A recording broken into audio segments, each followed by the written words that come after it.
안녕하십니까. 목회 관점으로 본 요한계시록 이윤식 목사입니다. 요한계시록의 기록 목적과 상황, 이번째 시간은 요한계시록에 등장하는 주제들에 대해서 같이 보겠습니다.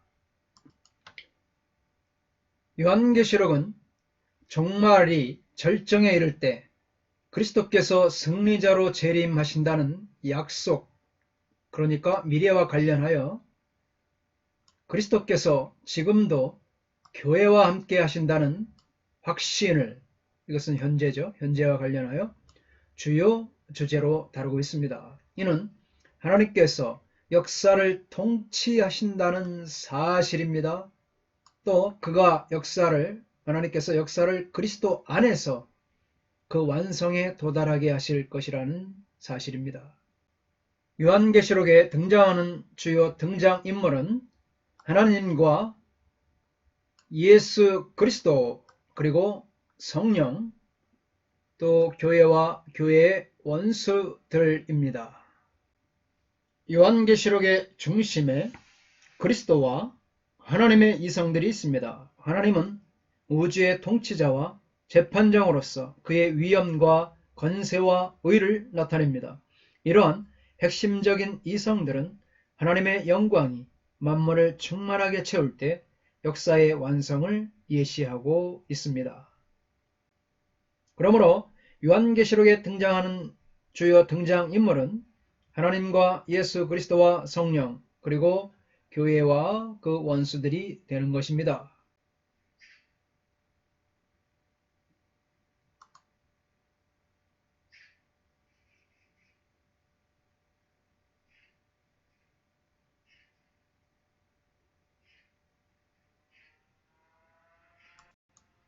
요한계시록에 등장하는 주요 주제들 중에 첫 번째, 이 신론에 대해서 보겠습니다.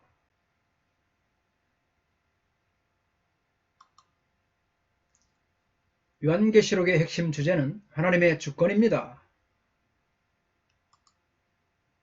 하나님은 창조자이자 심판자로서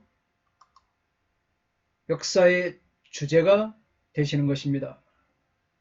하나님의 주권은 유대교와 그리스도교의 모든 묵시 문헌의 핵심 주제입니다. 하나님은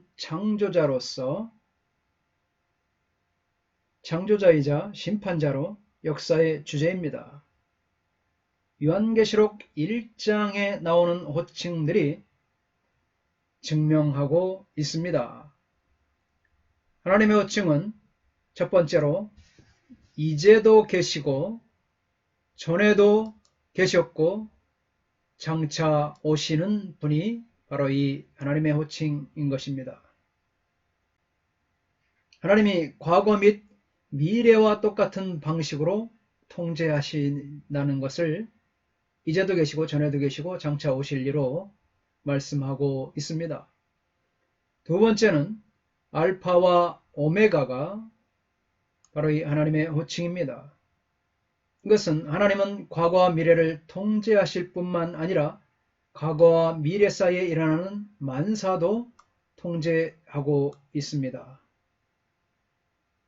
세 번째는 전능하신 이는 하나님이시며 하나님은 전능하신 그런 분입니다. 그래서 전능하신 이는 하나님을 지칭하는 용어로 9회에 걸쳐 나타납니다. 1장 8절, 4장 8절, 11장 17절, 15장 3절, 16장 7절, 14절, 19장 6절, 15절, 21장 22절.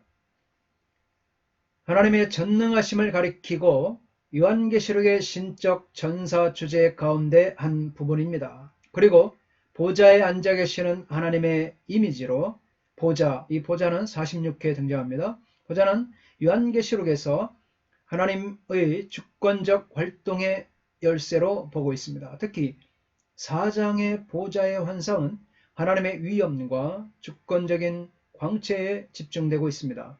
하나님은 그의 백성을 보호하시고 반역을 심판하십니다. 하나님은 새하늘과 새 땅에서 그의 목적들을 최종적이고 놀라운 실현에 이르게 하시는 하나님은 전능한 하나님이십니다. 두 번째는 이 기독론인 것입니다. 요한계시록이라는 바로 이 이름이 이 책의 주된 내용입니다. 그리스도는 그 계시의 부수적인 것이 아니라 그 주제가 되는 것입니다. 기적과 상징이 가장 먼저인 듯한 장에서조차, 그리고 하나님의 홍수 심판이 모든 관심사를 가리는 장에서조차 그리스도가 여전히 중심이었습니다. 이처럼 어린 양은 하나님의 목적들의 성취에 있어서 핵심적인 역할을 하고 있습니다. 예수 그리스도는 여러 가지 면에서 요한계시록의 초점 인물입니다. 예수님은 충성된 증인이십니다. 예수는 충성되고 참된 증인이며 충신과 진실로 충신된 그리스도인들의 원형이십니다. 예수는 죽은 자들 가운데서 먼저 나신 분으로 생과 사의 주관을 갖고 계시며 자신과 함께 부활할 자들의 원형이십니다. 예수님은 그리스도의 원수인 땅의 왕들을 다스리시는 분이시고, 예수님은 자신의 피로 우리를 해방시키셨고 우리를 나라와 제사장으로 만드셨습니다.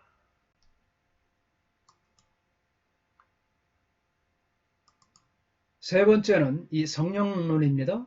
성령님은 일곱 영으로 일곱 등불로 등장하고 계십니다. 성령님은 어린 양의 일곱 눈으로 눈과 연결되어 세상을 두루 살피시는 분으로 소개됩니다. 그리고 성령님은 예수의 증언과 연결된 예언의 영이십니다. 또한 성령님은 요한이 환상을 볼 수 있도록 영감을 불어넣으신 그런 분입니다. 또한 성령님은 성령에 감동되어, 즉 성령 안에서 환상을 보았습니다. 네 번째는 교회론입니다. 교회는 현재 그리스도 안에 있는 환난과 나라와 참음에 동참하고 있습니다. 하나님의 말씀과 예수를 증언하다가 밤모섬에 유배된 요한은 교회와 자신을 동일시하고 있습니다. 이런 환난의 상황에서 요한은 인자를 보았습니다. 인자는 우주의 주권자이며 승리하신 예수 그리스도입니다. 인자의 모습으로 나타나신 예수 그리스도로 인해 교회는 환난을 겪으면서도 위로를 받습니다. 환난 중에 교회에게 요구되는 것은 인내입니다. 인내하는 교회는 이기는 자입니다. 성도들의 인내의 절정은 순교하는 것입니다. 순교는 사탄을 이긴 성도들의 승리입니다. 사탄은 교회를 박해함으로써 성도들을 이겼다고 생각하겠지만 결국에는 성도들이 사탄을 이기고 승리합니다. 그러나 그 승리는 성도의 죽음을 통해 이루어집니다. 성도들이 죽음으로 사탄을 이기는 것은 예수 그리스도께서 십자가로 승리하셨기 때문입니다.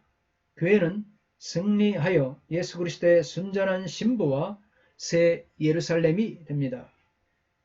요한계시록에서 박해를 받는 땅에 있는 교회와 승리한 하늘에 있는 교회 등으로 교회의 두 모습으로 그려져 있습니다. 승리한 교회는 하늘에서 내려온 새 예루살렘으로 묘사되며 동시에 그리스도의 신부로서 보석으로 장식되어 있습니다. 승리한 교회는 하나님이 거하시는 새하늘과 새 땅에 있게 됩니다. 그들은 임마누엘 되신 하나님의 임재를 경험할 것입니다. 요한계시록에서 이런 교회의 현재적 실제, 환난 가운데 있는 교회와 미래에 영광스럽게 될 교회, 승리한 교회가 대조되고 있습니다. 이처럼 다른 특성을 지닌 두 교회는 현재 이 땅에 있는 교회가 환난을 받으며 원수들과 믿음의 선한 싸움을 싸우지만 궁극적으로는 승리하여 주님께서 이기는 자들에게 약속하신 것을 받게 된다는 주제로 연결됩니다. 다섯 번째는 원수들입니다. 원수는 예수님을 박해하고 십자가에 못 박은 실체입니다. 동일한 원수가 교회도 박해하여 교회를 삼키려고 하고 있습니다. 요한계시록에서는 원수는 삼위 하나님을 흉내냅니다. 삼위 하나님은 하나님과 어린 양과 하나님의 영을 흉내내면서 하나님을 사칭하는 용과 어린 양을 사칭하는 뿔 가진 짐승과 성령님을 사칭하는 이 거짓 선지자 등이 이 세 실체로 등장합니다. 이들은 각각 용과 바다에서 나온 짐승과 땅에서 올라온 짐승입니다. 또한 원수를 따르면서 하나님의 종들과 하나님의 사역을 대적하는 이 사탄의 종들이 있습니다. 사탄을 따르는 자들은 참되신 하나님과 교회를 비방하는 땅에 거하는 사람들입니다. 여섯 번째는 전쟁에 대한 주제입니다. 요한계시록 전체에 대한 배경으로 깔려있는 중요한 이야기는 전쟁 이야기입니다. 전쟁 주제는 특히 12장에서 13장에서 두드러지지만 요한계시록 전체의 특징입니다. 특히 1장 12절로 20절의 그리스도에 대한 구약적인 묘사는 신적 전사에 대한 다수의 상징들을 포함하고 있습니다. 예를 들어 불꽃 같은 눈, 풀무불에 단련한 빛난 주석 같은 발, 좌우에 날선검이 나오는 입 등입니다.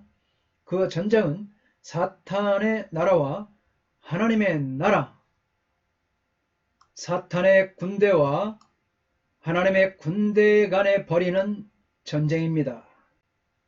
지금은 사탄의 나라가 하나님의 나라와 어린 양과 교회를 이기고 있는 것처럼 보입니다. 그러나 궁극적인 승리는 어린 양에게 있습니다. 세상 나라가 우리 주와 그리스도의 나라가 될 것입니다. 승리는 마지막에 가서야 이루어집니다. 이 전쟁에서 교회가 수행해야 할 역할이 있습니다. 그들의 삶과 행동은 그들이 하나님께 속했는지 아니면 사탄에게 속하였는지를 보여줍니다. 하나님은 역사에 일어나는 영적인 전쟁을 주관하십니다. 뿐만 아니라 배후에서 작용하는 영적인 세력들을 보여주기 위해 표면 아래로 들어가 역사를 분석합니다. 하나님과 그의 집행자들은 사탄과 그의 집행자들을 대항하여 싸우며 인류는 이 전쟁 가운데 놓여 있습니다. 역사가 진행되는 동안 이 영적인 전쟁은 계속 진행되며 이 전쟁은 음녀와 바벨론의 멸망으로 끝이 납니다. 17에서 18장입니다. 요한계시록은 우주와 우리의 삶 속에서 참된 상황이 어떻게 되는지 볼 수 있게 하는 영적인 눈을 열어줍니다. 일곱 번째는 하나님의 구원론입니다. 교회는 그리스도로 말미암아 구원을 받았지만 여전히 환난 중에 있습니다. 하지만 환난을 이기고 인내하고 정죄를 지키면 하나님께서 하나님에게 구원을 받을 것입니다. 요한계시록에서는 이 내용이 두 가지 차원에서 조명됩니다. 하나는 진행 중인 구원과 최종적인 구원, 이 두 가지 차원에서 조망되고 있습니다. 진행 중인 구원을 서술하는 4장에서 7장의 내용은 일곱 인과 관련이 있습니다. 19장에서는 심판이 끝나면 모든 나라가 주와 그의 그리스도의 나라가 되는 것입니다. 그래서 하늘과 땅에서 구원과 능력과 다스림이 우리 그분에게서 있다고 고백하고 있습니다. 여덟 번째는 하나님의 심판입니다. 요한계시록의 악한 세력들에 행하시는 하나님의 심판입니다. 하나님의 심판은 비슷한 내용이 반복됩니다. 그러나 이 반복은 다음 단계에서 좀 더 강렬해지고 종말적인 상황에서 벌어질 결정적인 심판에 더욱 초점을 맞추어지고 있습니다. 하나님의 심판은 일곱 나팔 재앙과 일곱 진노의 대접 재앙에서 극명하게 묘사되고 있습니다. 둘은 서로 연결되는 부분이 있습니다. 일곱 나팔과 일곱 대접은 같은 내용을 다룹니다. 하지만 두 단락에서 다루는 내용은 심판의 강도에 있어서 차이가 납니다. 일곱 대접은 단순히 일곱 나팔을 반복하는 것이 아니라 발전하고 강화됩니다. 그리스도에 대한 충성은 설사 우리가 그것에 대한 희생을 지불한다고 하더라도 의미가 있습니다. 요한계시록은 하나님께서 주권적이며 정의롭다는 사실을 지적합니다. 하나님은 반역자를 심판하시고 그의 충성된 추종자들에게는 상급을 주십니다. 심판들과 상급들은 그리스도의 재림 전 역사 속에서의 예비적인 심판들과 재림 때의 마지막 심판들을 포함하고 있습니다.